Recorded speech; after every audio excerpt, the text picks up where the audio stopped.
Salve amigos, ligados no canal Abeco a Consciência. Nossa entrevistada de hoje é a doutora Zelinda Margarida de Andrade Neri Leão.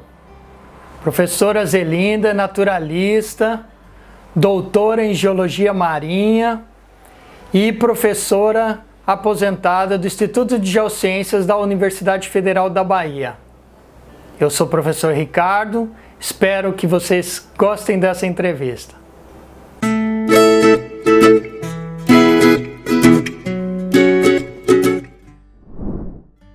Olá pessoal, novamente aqui no canal Abeco a Consciência, hoje com uma entrevistada muito especial, a professora Zelinda Leão, naturalista, professora do Instituto de Geociências da Universidade Federal da Bahia.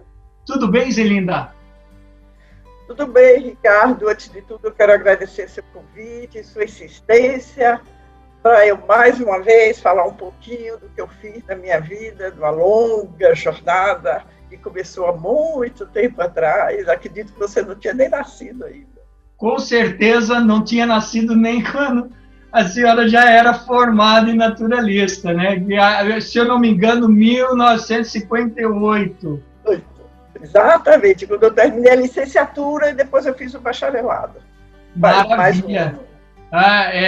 Esse bate-papo aqui no canal Abeco a Consciência vai ser muito legal. Eu tenho certeza que todo mundo que está assistindo aqui vai curtir muito e vai ter boas lembranças, tá certo? Então, Zelinda, eu já inicio a nossa entrevista perguntando aí, pedindo para que você fale um pouco sobre a sua carreira, né, que é extensa e brilhante. Obrigada, Ricardo. Olha, como você já disse, eu me formei em História Natural, né? Eu sou uma naturalista, depois registrada como bióloga. E, imediatamente, eu fui contratada para ensinar paleontologia para o curso de História Natural da antiga Faculdade de Filosofia, né? Era onde o curso de História Natural estava lotado. Então, eu comecei ensinando paleontologia. Naquela época, você tratava só de ensino. Você tinha suas horas-aula, você ia na faculdade e dava as horas-aula e não havia pesquisa, você não tinha laboratório para aula prática só. Depois, algum tempo depois, eu também comecei a ensinar na Universidade Católica. Então, o início da minha vida acadêmica é como professora de paleontologia nas duas universidades, apenas ensino e aulas práticas, né, de paleontologia.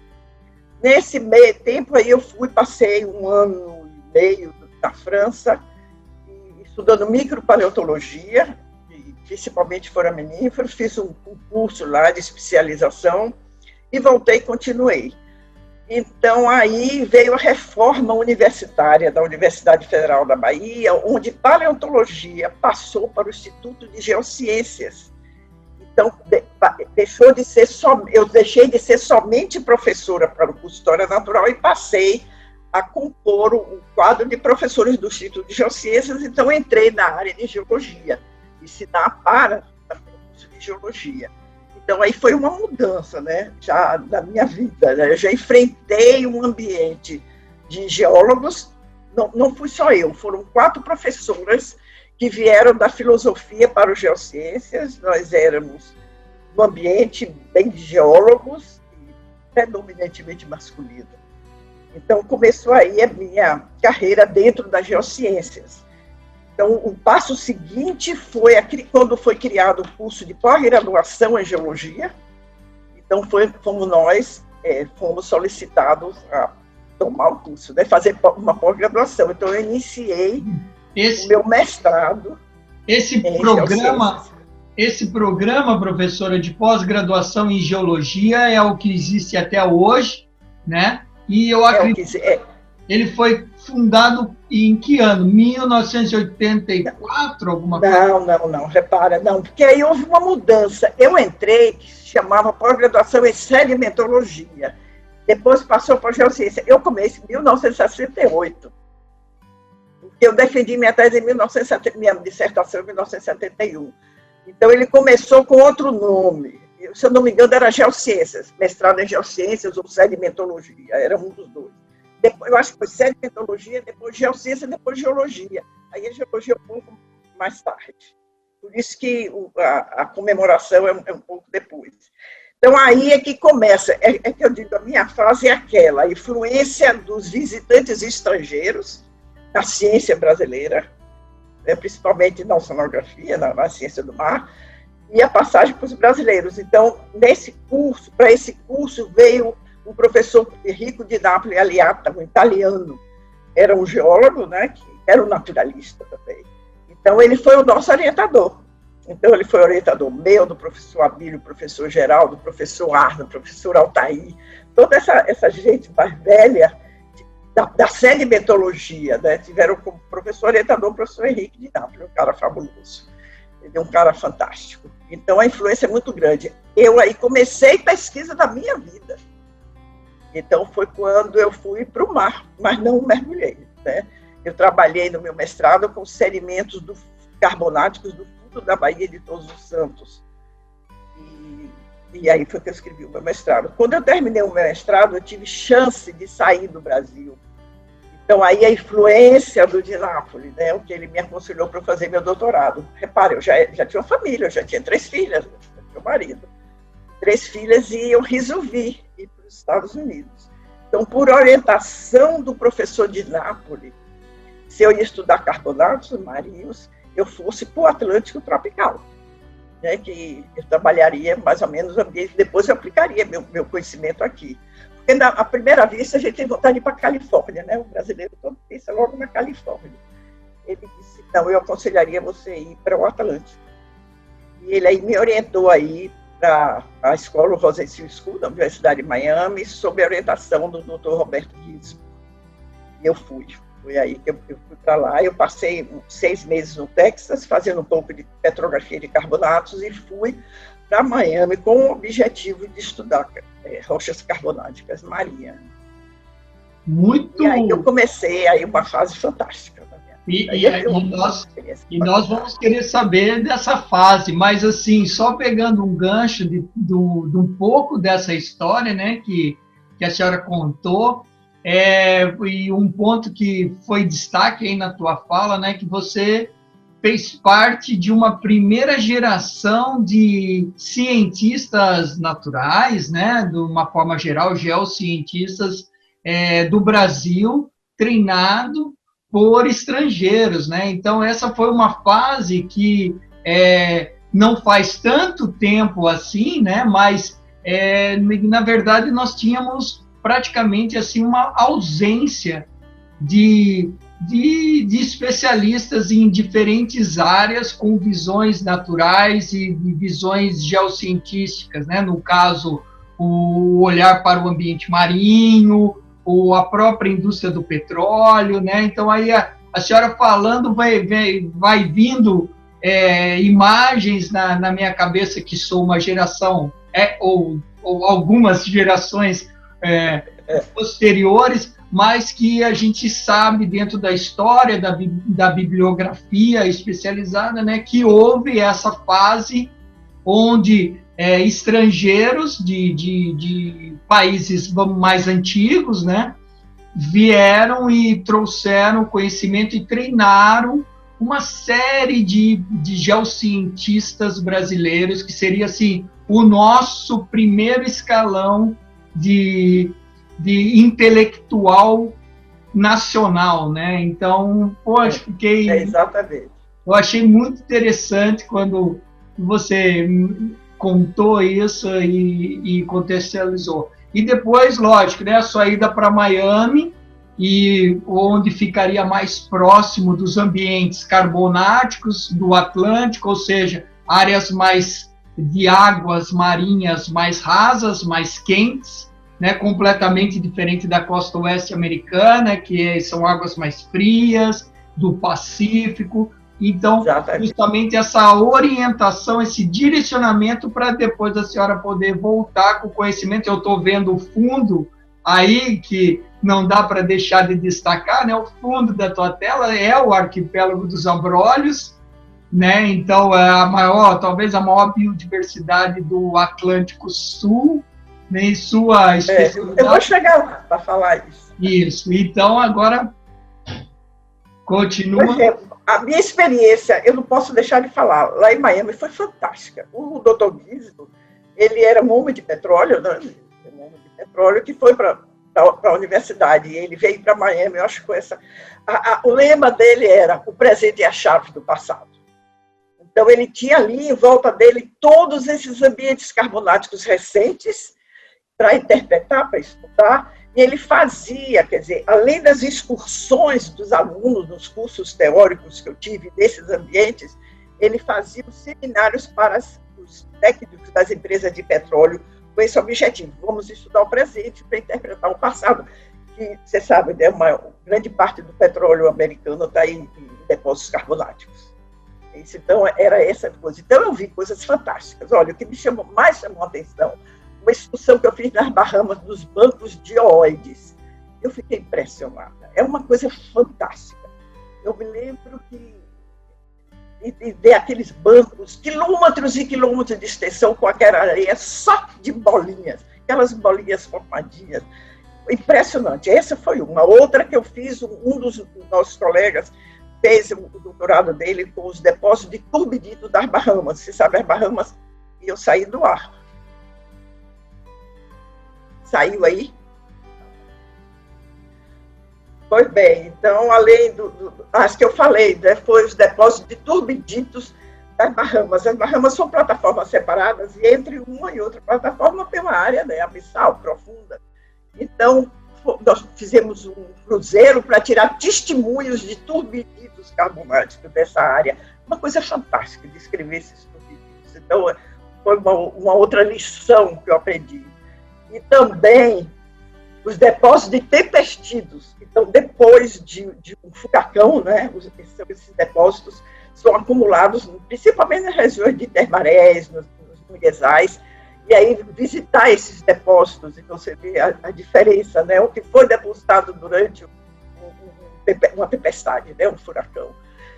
E os recifes de coral, esses são fantásticos. Eu tive a oportunidade de ir numa excursão. Para mim, eu vim da Flórida, né? Ali nos Keys, lá no Key West, das Bahamas, e o mais fantástico de todos, o de Belize, né? Belize é um país, né, na América Central, que tem a maior barreira de recife de coral do Oceano Atlântico. Aliás, a única grande barreira de recife de coral do Oceano Atlântico. Então, essas foram lições fantásticas que eu aprendi lá.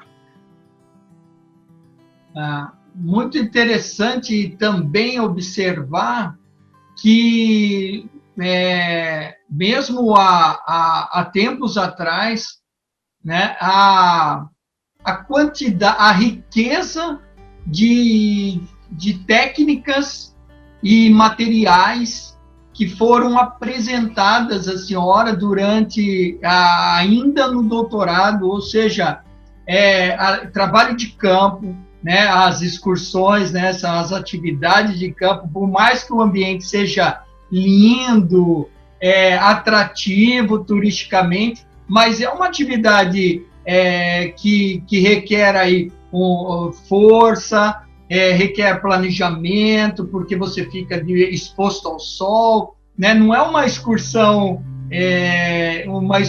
de passeio, né? Então, além do que a exposição a amostras petrográficas e lâminas, testemunhos, né, perfurações para aprender a descrever. Então, a senhora foi relatando, eu fui imaginando, né, quantas técnicas novas foram apresentadas à senhora. Testemunhar na lama, fantástico. Agora, só uma coisa eu esqueci de falar, que eu lembrei agora.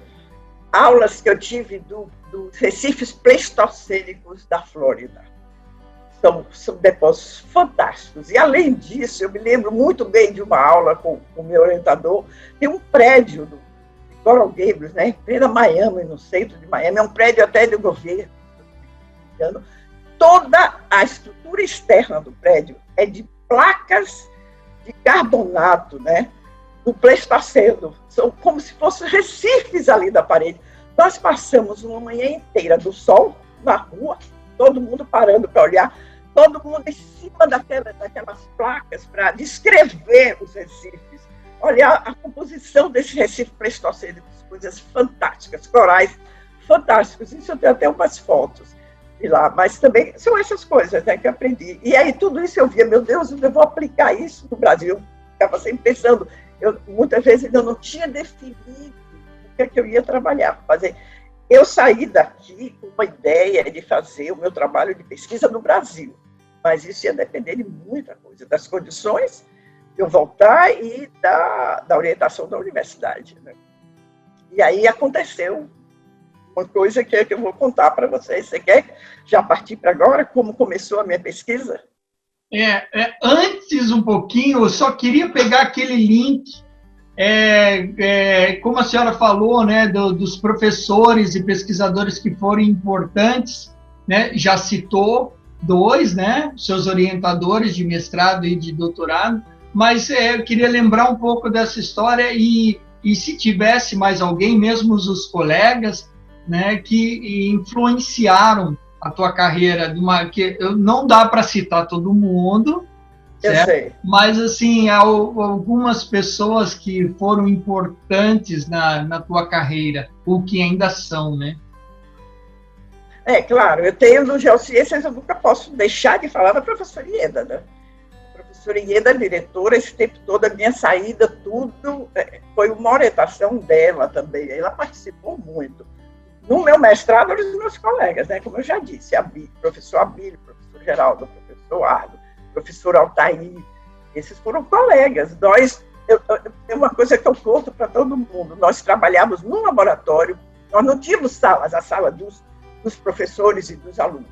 Era um laboratório de sedimentologia grande, uma mesa grande, e nós fizemos nossas dissertações em cima dessa mesa. Agora eu vou lhe dizer uma coisa terrível. Todos fumavam.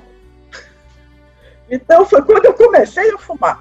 Todos fumavam nesse laboratório. Você imagine como era poluído, mas escrevendo, máquinas de escrever, né? Datilografia ali batendo. E eu me lembro que o professor de W abria a porta e dizia assim, não consigo ficar nesse laboratório. Aí ele fechava a porta e saía. E um olhava para a cara do outro, dizendo, oh, meu Deus. Essa foi uma passagem nossa do mestrado. Foi uma fase boa da minha vida, né? Foi difícil, todo mundo começando a fazer pesquisa, mas foi uma fase boa. Agora, o doutorado é outra, se você está perguntando. Eu cheguei a essa história que eu falei outro dia da mulher na ciência. Eu saí daqui, cheguei em Miami, no departamento de geologia marinha. Quando eu entrei, eu era a única mulher e a única estrangeira. Eu me lembro da seleção, quando eu comecei a conhecer o pessoal, eu me vi sozinha. Depois entrou uma romena. Então, no começo, nós éramos apenas 2 mulheres nesse curso, dessas excursões. Você já pensou em ir para essas excursões? Porque não era fácil, não. Cruzeiro, a mulher única no navio. Entendeu? Dessas excursões, eu fui muitas excursões sozinha. Entendeu? Quer dizer, sozinha como mulher, que os colegas homens. Agora, depois disso aí, eu tive colegas.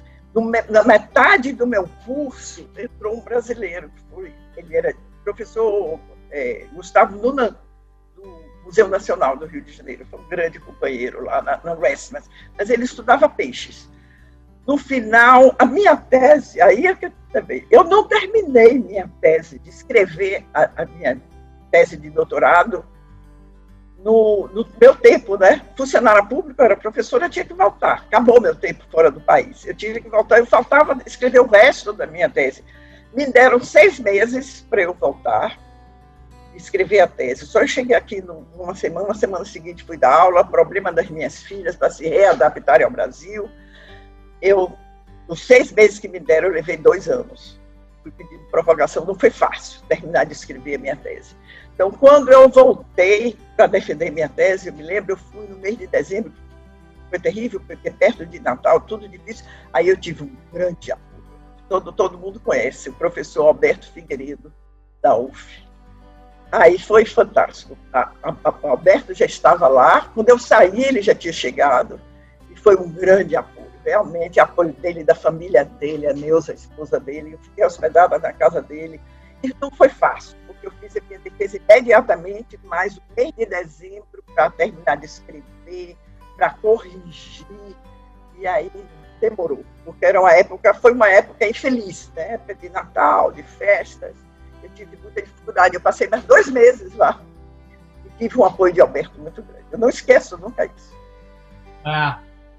Professor Alberto, eu vou ter que dar um jeito de conseguir entrevistá-lo aqui, porque ele já está sendo bastante citado, né? E realmente ele é uma figura fantástica, né? Também tive o prazer de conhecê-lo.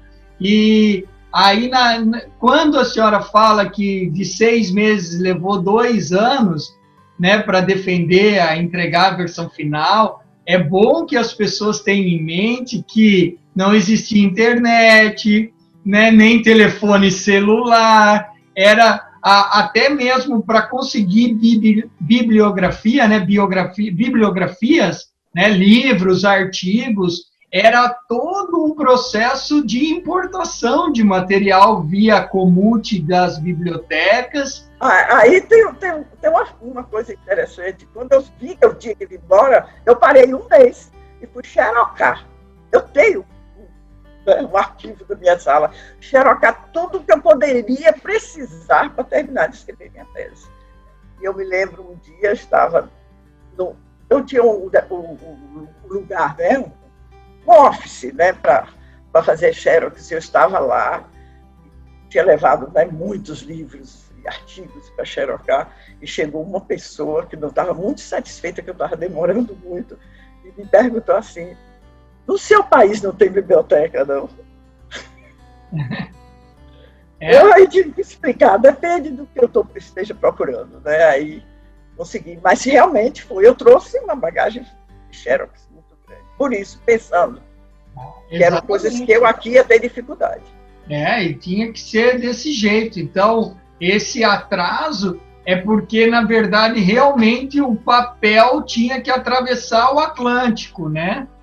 Então, que seja do sul para norte, mas tinha que atravessar o continente. Não é como nossos eventuais atrasos de hoje, né? Que a informação é trocada em questão de segundos, né? Como nós estamos aqui, né?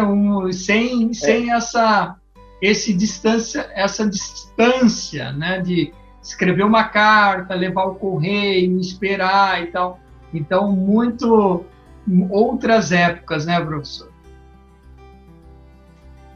É isso mesmo.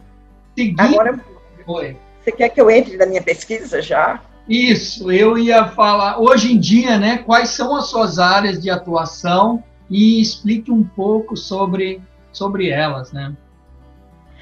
Eu vou dar aí uma palavra, quando você falou nessa passagem dos cientistas estrangeiros para o brasileiro. Então, eu não tinha ainda muita ideia do que eu queria pesquisar, se bem que o Dr. Guismo, ele era assim, apaixonado por Recife de Coral. Então, ele andou me perguntando, e o Brasil, os Recifes de lá? Eu não sabia nada, absolutamente nada. Então, eu fui procurar e o que eu encontrei, né, foram essas coisas do passado. Então, aí é que eu vou mostrar. Os Recifes de Coral do mundo, né, do Brasil, o primeiro registro é o de Darwin, né, 1832, ele veio no Beagle e ancorou em Abrolhos, aí das Ilhas de Abrolhos. E ele faz uma descrição rápida, né, não é de mergulho, porque ele viu os Recifes de Coral. Depois disso, tem aí, então, agora o trabalho de Hart, que acho que todo geólogo, né, nacionólogo sabe. Hart veio para o Brasil, é um canadense, era professor da Universidade de Cornell, nos Estados Unidos, e ele veio no Brasil da expedição de Luiz Agassiz como geólogo, ele era um geólogo. E aí visitando toda a costa brasileira, nessa expedição. Então ele veio, depois ele era geólogo, então ele discutiu com os depósitos da Amazônia, então ele resolveu voltar ao Brasil.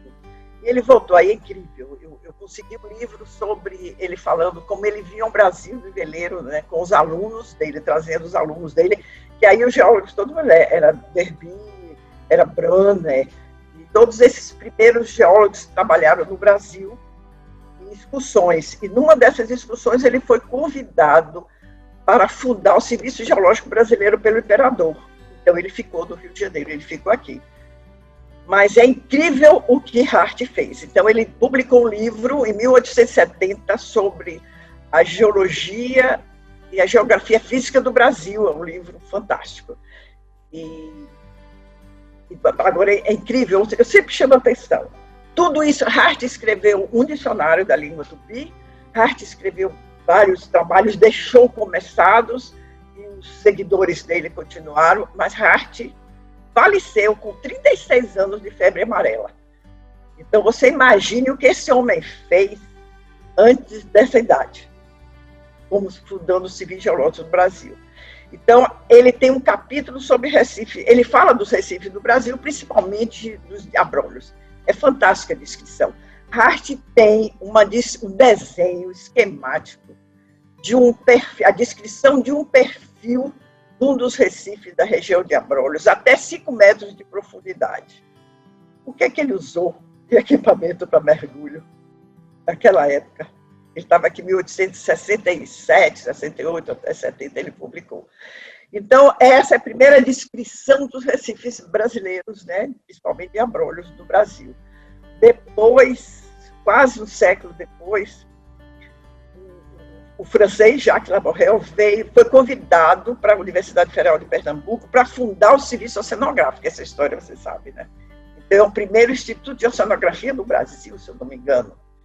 E veio Hart, veio Ottman, os franceses, veio outros franceses aí, Kempf, trabalharam com Laborel, e Laborel, então, descreve a tese de doutorado dele, que ele defendeu, é um livro sobre a descrição detalhada dos recifes de coral do Brasil. Aí é que eu vou mostrar quando eu cheguei. Então, o Dr. Guizzo tinha me sugerido trabalhar com os recifes do Brasil e eu tinha lido essas coisas. Aí, em 1977, o 3º Congresso Mundial de Recife de Coral foi em Miami. E aí o Dr. Guizzo estava da comissão organizadora, eu acho que ele era o coordenador, ele me chamou e disse: Zelino, Laborel está vindo para o Congresso. E aí eu fui me encontrar com o Laborel. E aí ele me disse uma frase, conversei muito com ele, passei vários dias conversando sobre os recifes de Abrolhos, ele virou para mim e disse assim: Zelinda, eu fui pai adotivo de Abrolhos, vá trabalhar em Abrolhos, você vai ser a mãe legítima. E aí foi a minha definição em vir trabalhar em Abrolhos. Então, olha a influência, mais uma influência estrangeira. E atualmente, bom, depois dessa iniciativa, né, de vir a trabalhar em Abrolhos, aí eu sei que a senhora esteve envolvida em inúmeras iniciativas nacionais e representando internacionalmente.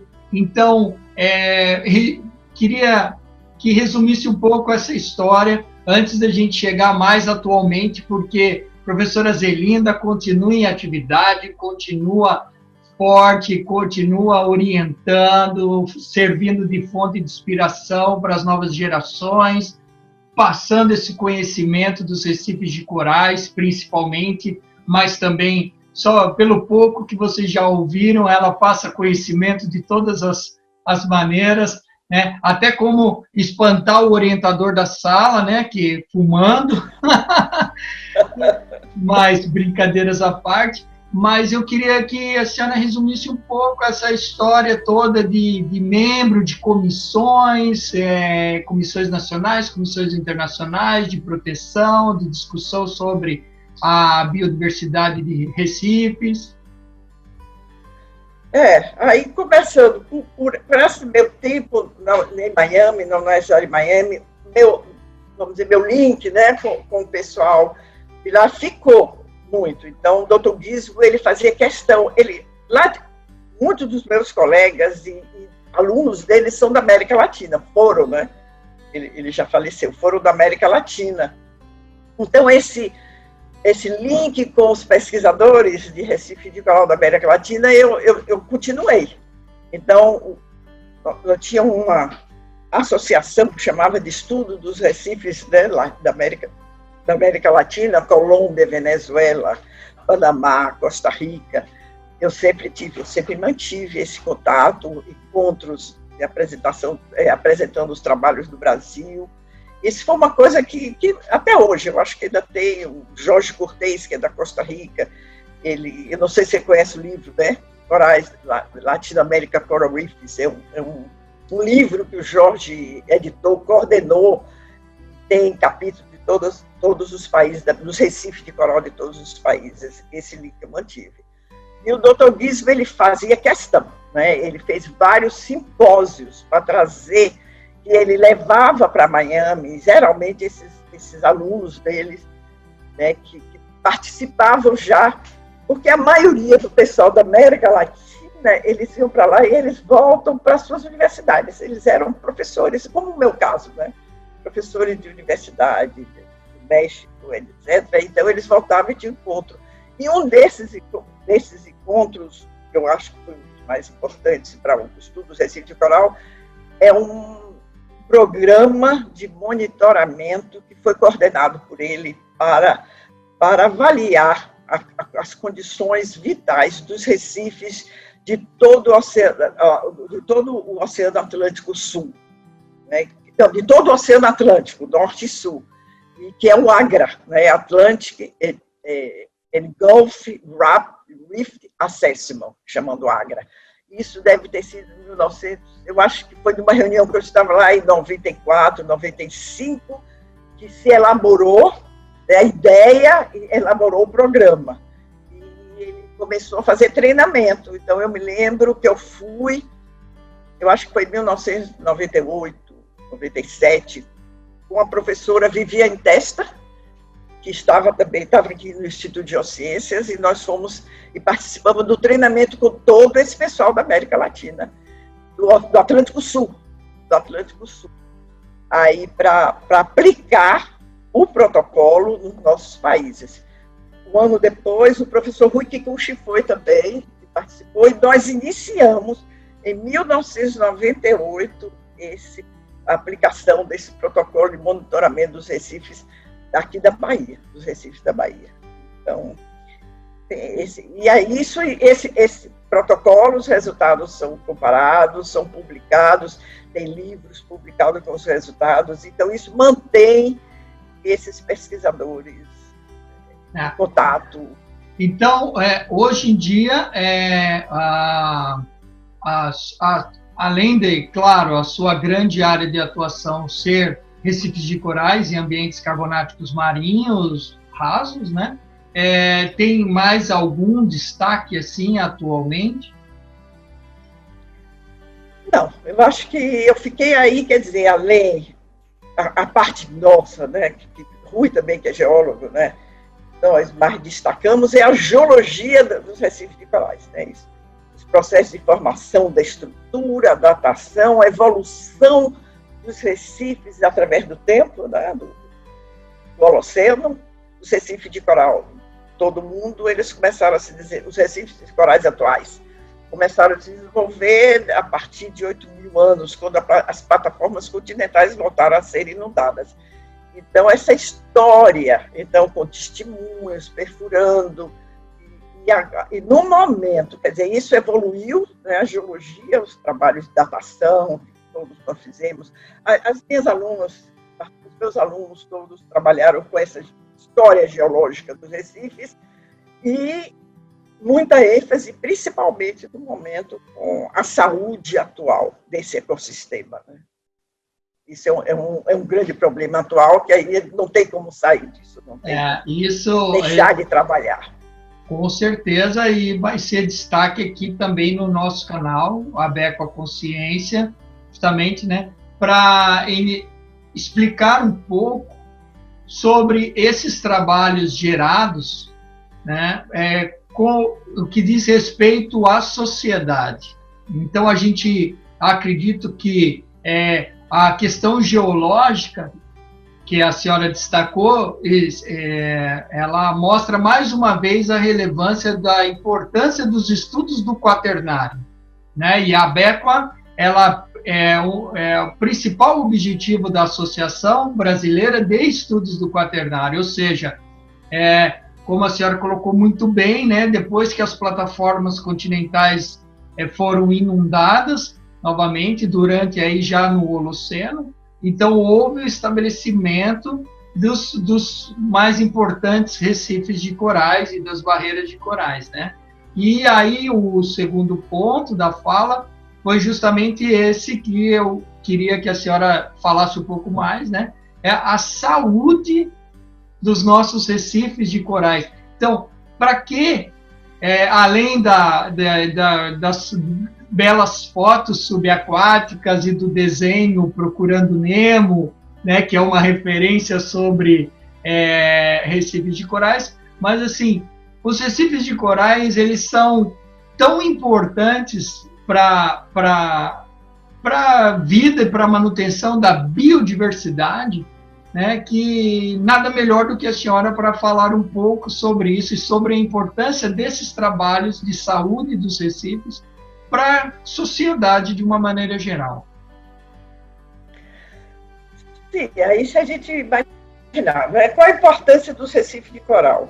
Por que eles são importantes? Bom, os recifes de coral contêm a maior biodiversidade de todos os ecossistemas marinhos. Isso, a biodiversidade dos recifes de corais é comparável com a biodiversidade das florestas tropicais. Então, é um ambiente, né, se você considerar, se eu quiser chamar o recife de coral de um bioma, fantástico. Então, é uma cadeia biológica que vai de micro-organismos até o homem. Então, essa cadeia ela tem que se manter organizada, viva. Se você tira algum elemento dessa cadeia, você pode colapsar todo o ecossistema. Então, vamos dizer, os recifes de corais, eles são proteção à linha de costa, as praias, né? Então, em regimes mais intensos, né, de marés, de ondas, etc., os recifes de corais protegem a costa. Então, é como se fosse um parapeito, né, para as praias. Então, isso é fantástico. Então, se você destrói o Recife é uma estrutura rochosa, né? Isso, ele é uma estrutura vertical. Para você chamar de Recife, é preciso que seja uma estrutura no fundo do mar, que seja um obstáculo à navegação. Essa é a definição inicial, né, do que é um Recife de coral. É um obstáculo à navegação para os navegadores. É uma estrutura. Então, se essa estrutura rochosa, que protege a linha de costa, ela for destruída, você vai ter colapso, né, desses ambientes costeiros, manguezais, praias arenosas, etc. Então, a grande proteção é fonte de recursos, né? Todos, alimentação, a pesca, a infinidade de organismos, uma pesca sustentável, de peixes mariscos e todos os frutos do mar, são organismos que habitam os recifes de coral. Você tem, para a farmacologia, hoje é fantástica a lista de elementos farmacológicos que são retirados dos organismos recifais, esponja, algas e vários organismos. Eu vi também relações, isso é interessante para a medicina, o esqueleto dos corais usados para implante ósseo. Eu já vi várias referências, vários trabalhos usados, e aí tem outros, né, milhões de trabalhos. Assim, uma fonte de recursos, o turismo sustentável, o turismo bem feito. Muitos países do Pacífico, principalmente, são ilhas, que o único recurso para o pessoal, os habitantes desses países, é o turismo subaquático, de contemplação. Então, que seja um turismo feito adequadamente.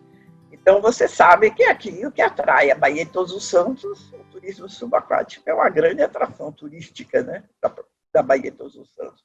Você tem ainda farmacologia, já falei, medicina, alimentação, e aí? Uma grande importância, né, para a sociedade.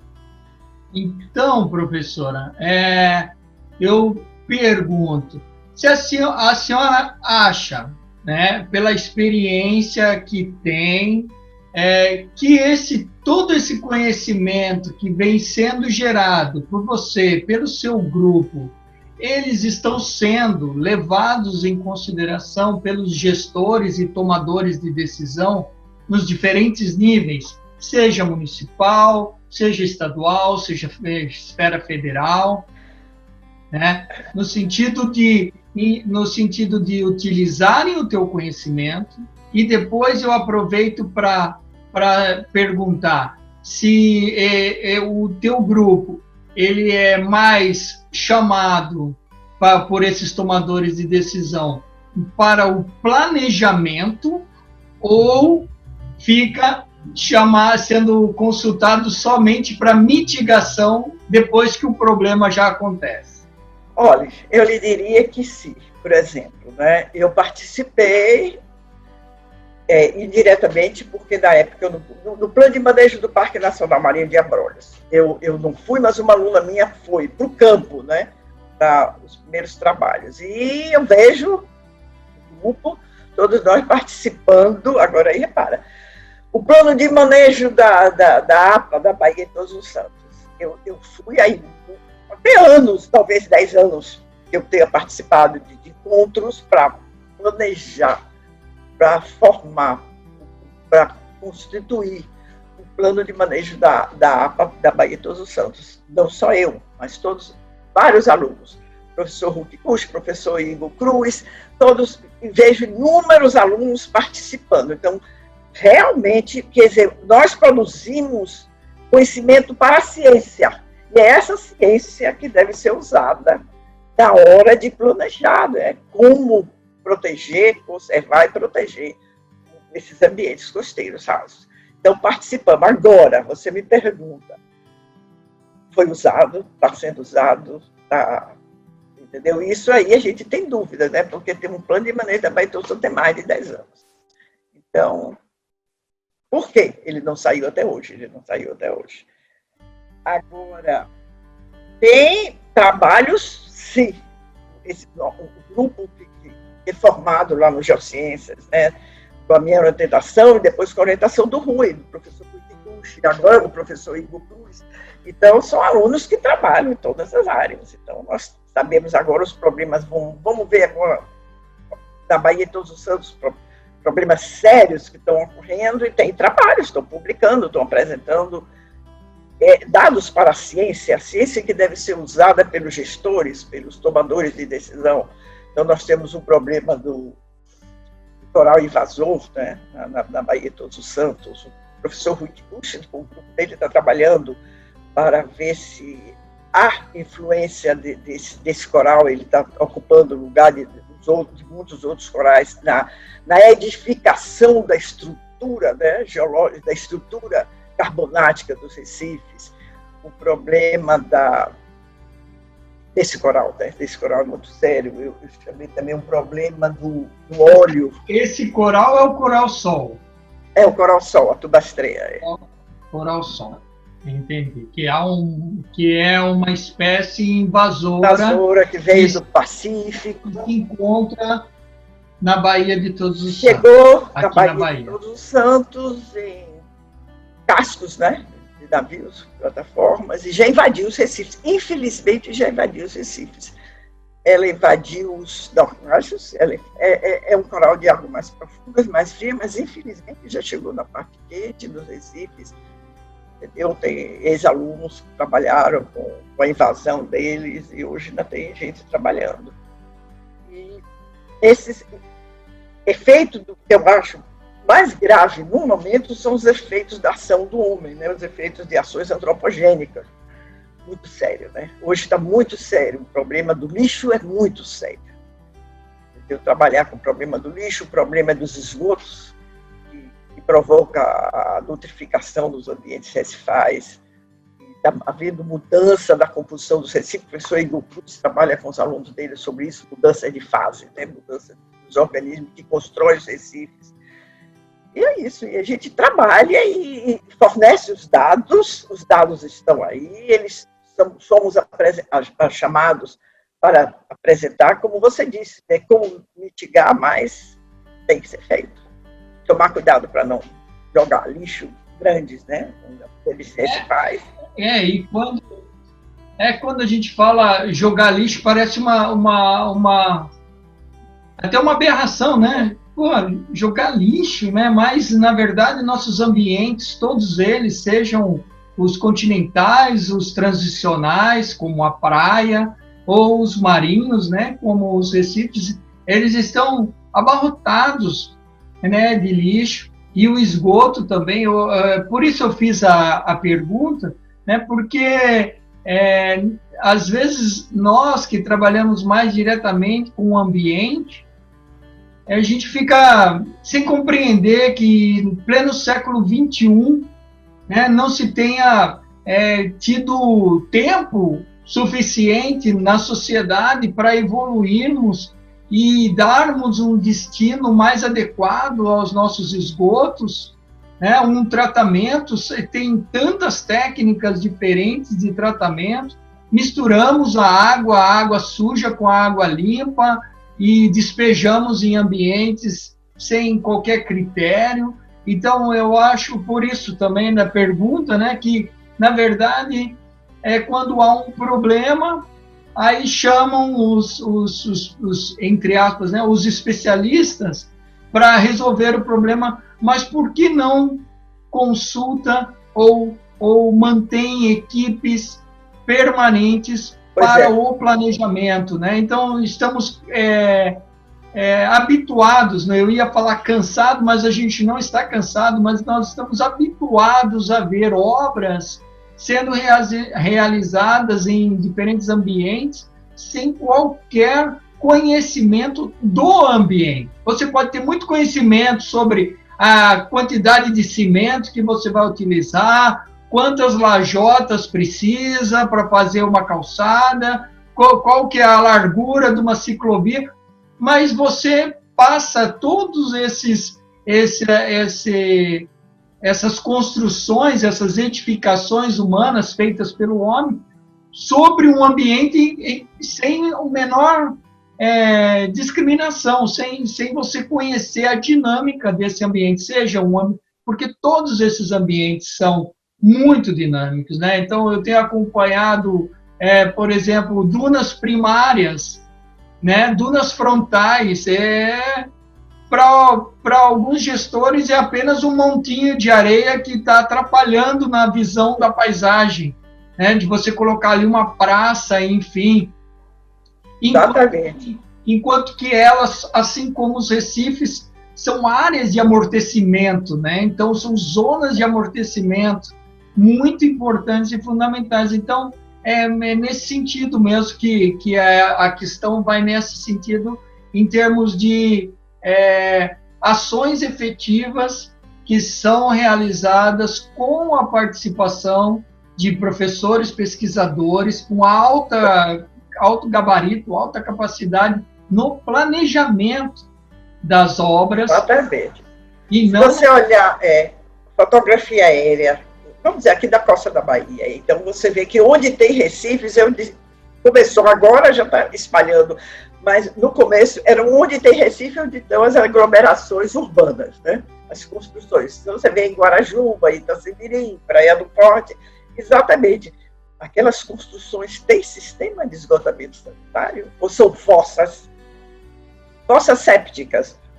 Contamina o lençol freático chega até o Recife, é uma nutrificação do Recife. Então começam a proliferar as algas moles, as macroalgas, e tomando o lugar dos corais. E isso eu tenho um trabalho de um aluno meu que fez exatamente, e ele mostrou a diferença de uma área que estava urbanizada, de um Recife que estava em frente de uma área urbanizada, e um Recife que estava em frente de uma área que naquela época, na década de 80, ele ainda não estava urbanizada, e ele mostrou exatamente isso. Ele trabalhou no lençol freático até chegar ao Recife, e mostrou essa nutrificação, a eutrofização do ambiente por causa da contaminação do lençol freático.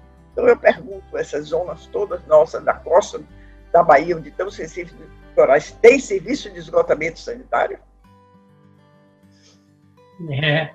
É aquela pergunta que nós já sabemos a resposta, né? Então, E, assim, é um ambiente, um bioma tão importante, né? E é muito bonito você ver nos cartões postais, né? Mas lembrando que a partir ali do sul do Espírito Santo, do Rio de Janeiro, a gente já não tem mais esse bioma, né? O Recife de coral. Então, ele é limitado à costa nordeste. A zona tropical. Isso, ele é limitado à costa do Nordeste, então ele tem um range de distribuição, né, e que populações do Sudeste, do Sul, então não estão muito acostumados a ter esse contato direto com o Recife, né? Então eu aproveito esse ensejo também para que a senhora conte. Nós já estamos chegando aí na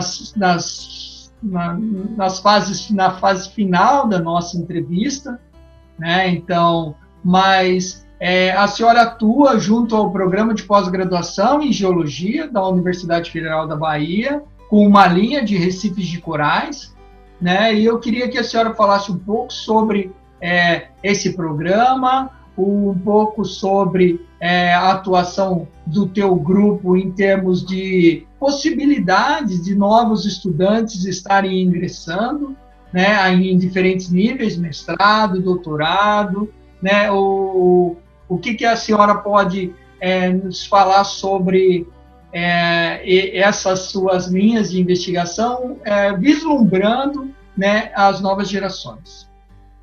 Perspectiva.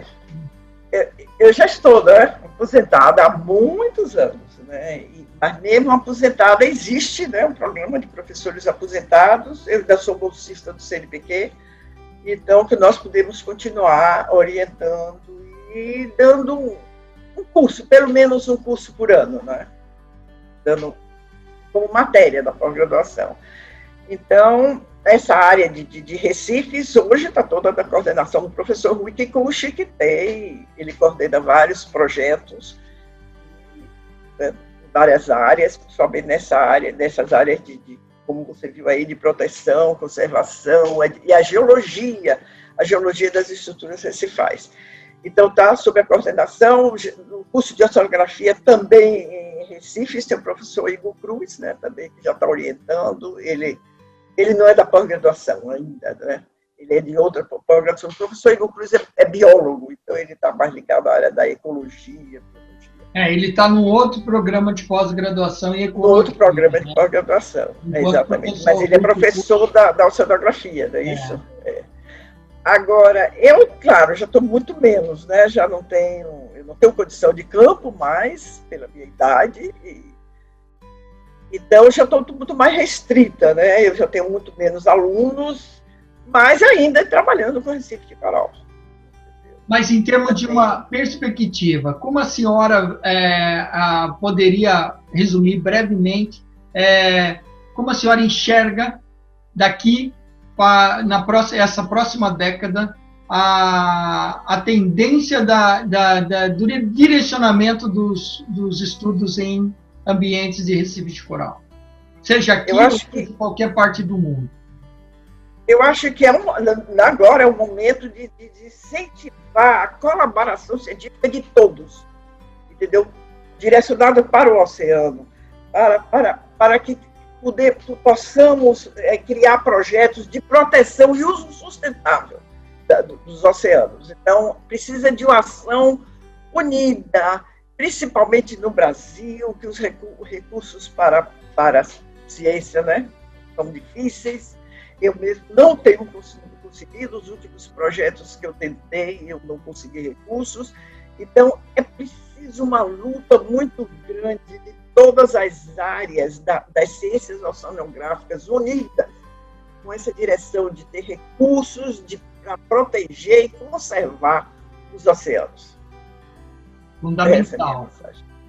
Então, eu concordo, fundamental que tenhamos esse direcionamento e esse pensamento, né, mútuo de uso sustentável, né, e preservação da biodiversidade né, porque é fonte para nossa existência. Não é, né? Não é só o momento dos efeitos globais, por exemplo, as mudanças climáticas, o aquecimento das águas oceânicas, a acidificação das águas oceânicas, mas muito importante ver as ações antropogênicas, o homem, a ação do homem, o que é que ele faz, os efeitos dessa ação nos oceanos, e tentar unirmos, né, todos nós, no mundo inteiro, pensando no uso sustentável, na preservação, na proteção para o uso sustentável dos oceanos.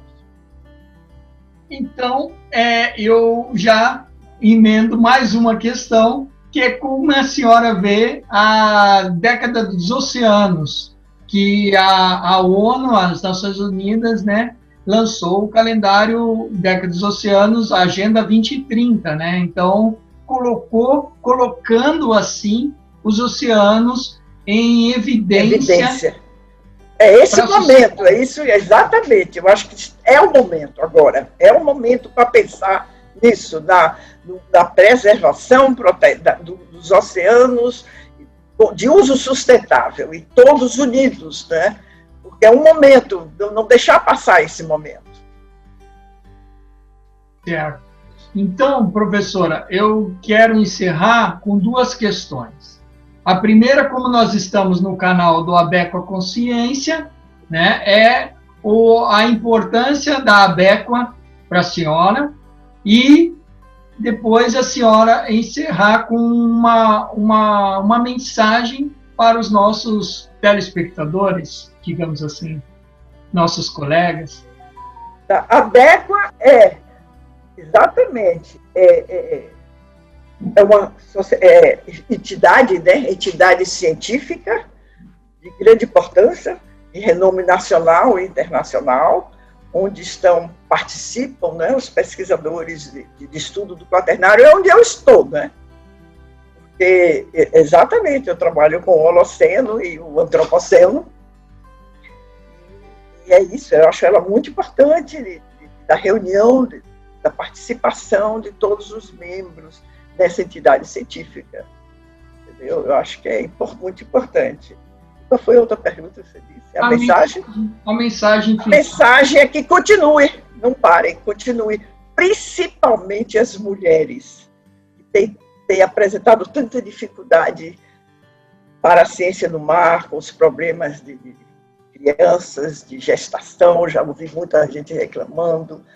E continue que a gente chega lá. A gente passa por problemas muito sérios, mas chega lá. E agora, então, nesse exato momento, tem sido, eu sei, muito difícil para as mães de família continuarem trabalhando virtualmente.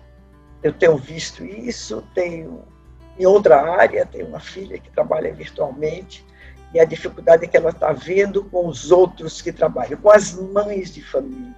Tem seus filhos pequenos em casa, eles precisam de atenção, as escolas virtuais precisam da mãe ali junto dessas crianças, mas isso vai passar, e é um momento difícil, mas nós enfrentamos e nós chegaremos lá.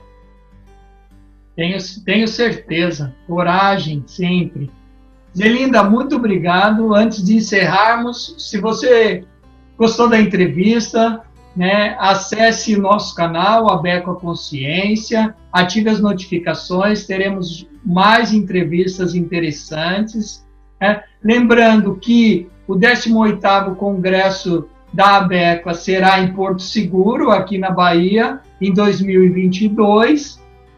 Né? E a Abequa também tem uma revista científica, que é a revista da Associação Brasileira de Estudos do Quaternário, que recebe artigos das mais diferentes áreas relacionadas ao quaternário. Então, eu só tenho a agradecer novamente a professora Zelinda Leão, do Instituto de Geociências da Universidade Federal da Bahia, por essa entrevista, por esse bate-papo, por essa conversa super interessante, e eu tenho certeza que todo mundo vai ter muito prazer em ouvi-la aqui dentro do nosso canal. Obrigado mais uma vez, Zelinda, seguimos em... Obrigado. Obrigada, Ricardo. Foi um prazer muito grande lhe conceder essa entrevista. Eu não gosto muito de bate-papo, porque eu às vezes me perco do que eu estou falando, mas foi muito interessante. Obrigado e eu espero que alguém goste do que eu falei. Com certeza. Né? Nós, da associação, da ABECO, nós adoramos a participação da senhora aqui, tá certo? Então, seguimos em frente, que a vida não espera. Um abraço. Tá, um abraço.